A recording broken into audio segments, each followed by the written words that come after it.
मग परीक्षण करता का त्या विषयावर लोकांचा सहभाग कमी का झाला यावरती? आणि दुसरा असा आहे की मौनातनं तुम्हाला नक्की काय मिळतं? दोन गोष्टी महत्त्वाच्या आहेत. एक तर इथे मुंबईत जे आंदोलन झालं त्याच्या आधीच मी आजारी होतो तिकडे असताना, आणि तशा आजारपणात इथं जे नियोजन केलं होतं ते नियोजन व्यवस्थित झालेलं नव्हतं. काय होतं, स्टेजच्या पुढं जे मैदान आहे तिथं मंडपच नाही आणि मंडप दिले साईडला. आता बऱ्याच लोकांचं म्हणणं आहे त्या उघडी जागा होती मंडपची तिथले फोटोग्राफ घेतले, अण्णाच्या आंदोलनात गर्दी किती आहे. आता आमच्याकडे सकाळ संध्याकाळचे फोटो आहेत, तुम्ही पहा. आणि एवढी अपेक्षा का करावी की मंदिरात राहणारा एक फकीर ज्याच्याकडे धन नाही, दौलत नाही, सत्ता नाही, पैसा नाही, काही नाही, तो आंदोलनाला उभा राहतो आणि त्याच्या पाठीमागे लाखो लोकांनी यावं ही अपेक्षा का ठेवतं हे मला कळत नाही. पण मी तरी असं ठरवलं की कमी आले की जास्त आले, यश अपयशाची मी चिंता केलेली नाही. कर्मण्य अधिकारस्ते मा फलशुभदायकम्. माझं कर्तव्य आहे देशासंबंधाने, माझं कर्तव्य माझ्या समाजासंबंधाने मी करत राहणार आहे. त्याच्यात यश अपयशाची मी चिंता करत नाही कधी. हे मी माझ्या जीवनात ठरवलेलं आहे. तर मी कधी त्याची यश अपयशाची चिंता करत नाही. आता तुमचं मुंबईचं उदाहरण सांगता, त्यानंतर आमचं आंदोलन झालं दिल्लीमध्ये जंतर मंतरवर ते आंदोलन झालं. पहिल्या आंदोलनापेक्षा किती गर्दी होती ती. मग हे फेल झालं तर तिकडे एवढी गर्दी का आली? तर ह्या सगळ्या गोष्टींचा विचार करणं गरजेचं. आणि तो मौनातनं काय मिळतं तो एक नाही, पण अण्णा त्याच्या आधी पण आम्ही संख्येचा विचार अशासाठी करतो की तुम्ही सतत पब्लिक प्रेशर हे जे म्हणता ते लोकांचा दबाव हा संख्येनेच मोजता येतो म्हणून. त्यामुळे लोकच महत्वाचे आहेत. लोकांची संख्या जर कमी झाली तर दबाव कमी झाला असा अर्थ नाही का होणार? समजा झाला अण्णा जरी तर काय बिघडणार आहे?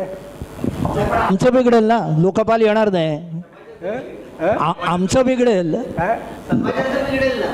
सहभाग समाजाचं काय होईल?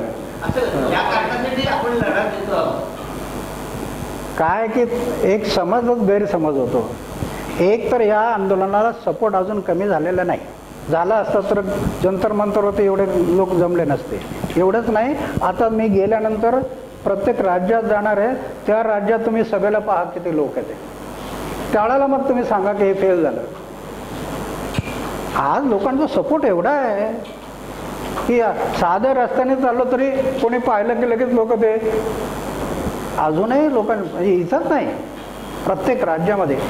तुमचं तामिळनाडूचं जी सभा झाली तामिळनाडू, किती लोकांनी यावं तर ते लोक सांगत होते तामिळनाडूच्या इतिहासामध्ये हिंदी भाषिक माणसाची एवढी मोठी सभा कधी झालीच नाही. आज लोकांचा सपोर्ट असल्याशिवाय नाही.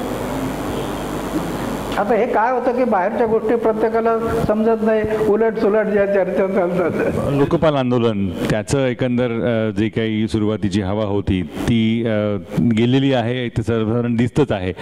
तर अशा वेळेला हे सगळं आंदोलन मागे पडतं आहे असं आपल्याला वाटतं का? आणि हा लोकपाल हा आता पुढे जवळपास अशा पद्धतीने राजकारण्यांनी तो प्रश्न हाताळला की तो तुम्हाला त्यांनी म्हणजे प्रचलित शब्द वापरायचा तर गंडवलं असं झालेलं आहे का?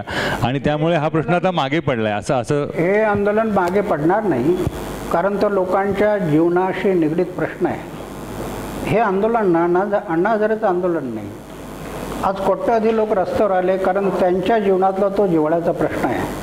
आज त्यांना भ्रष्टाचारामुळे जीवन जगणं अशक्य झालं आहे. महागाई वाढल्यामुळे त्यांना प्रपंच करणं अवघड झालं आहे.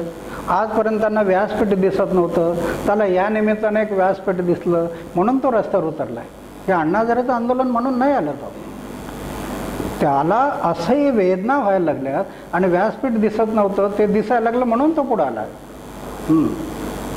हे एक अण्णा हजाराचा म्हणून तो पुढे आलेला नाही. एक त्याला दिसलं की हा माणूस सगळं अर्पण केलेलं आहे, हा उभं राहिलेला आहे, एक व्यासपीठ दिसलं. आत्तापर्यंत त्यांना व्यासपीठ दिसत नव्हतं. आणि तुम्हाला यश अपयशाचं आणखी पुढे कळेल. आता मी 1.5 वर्ष फिरणार आहे, लोकांना जागवणार आहे, त्यावेळेला दिसेल की प्रत्येक राज्यात रिस्पॉन्स कसा आहे.